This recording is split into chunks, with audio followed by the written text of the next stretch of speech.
услышать невидимое. В Республиканской библиотеке для слепых имени Луи Браля развернулся необычный театр. На импровизированной сцене актеры Санкт-Петербургского театра 3-4 показывают уникальный спектакль «Клубочек шерсти», который рассчитан на слепых и слабовидящих детей, а также детей с задержкой психического развития.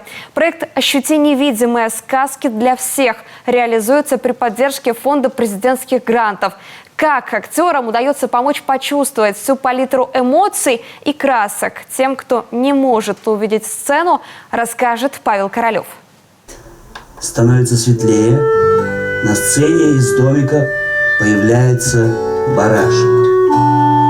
Он похож на два клубка голубого цвета. У него черные глазки-пуговки и розовый нос. Полное погружение в спектакль, даже если плохо видишь, что происходит на сцене. Глазами зрителей становится тифлокомментатор. Он словами визуализирует актеров и реквизит. Описание должно быть предельно точное. В зале дети, а потому важно удержать их внимание в фокусе и не потерять контакт. Дети, они чувствуют неправду гораздо острее порой, чем мы взрослые. Они моментально теряют внимание, если ты их не держишь, например, или если они понимают, что вот сейчас что-то тут не то происходит. Поэтому я думаю, что спектакль для детей, он сложнее бывает, чем для взрослых. А еще в этом театре не только можно, но и нужно трогать реквизит. Сегодня в зале собрались зрячие дети. Однако и у них есть определенные недуги. Многие имеют задержку в психологическом развитии. А потому им также важна не только визуальная, но и тактильная составляющая спектакля. В этом спектакле вязаные куклы, вообще все, что сделано в этом спектакле, все вязаное. И это очень важно, мы даем это потрогать детям, чтобы они ощутили, да, вот в том числе пальцами то, что не могут увидеть. Или, ну, насколько я понимаю, дети редко бывают вот тотально слепые, да, многие из них слабовидящие просто, и поэтому подойти поближе, показать поближе, это тоже очень важно.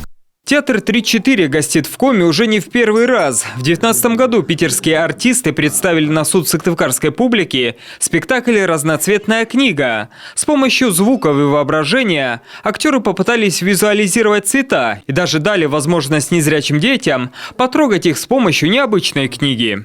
Мы получаем в фонд такие замечательные книги, которые мы потом используем в своей работе. То есть проводим тоже информацию, проводим мероприятия интерактивные. И вот при помощи этих книг мы знакомим тоже с творчеством писателей. Ну и дети получают, скажем так, и тактильное впечатление от этих книг, знакомятся с предметами. Такие спектакли для незрячих детей – это не просто досуг, но и способ познавать мир, как это делают здоровые люди. Ну а для последних артисты советуют на подобных представлениях почаще закрывать глаза. Ведь не видя мир вокруг, остаются только чувства, которые от этого еще больше обостряются. Павел Королев, Олег Костромин, телеканал Юрган, Сыктывкар.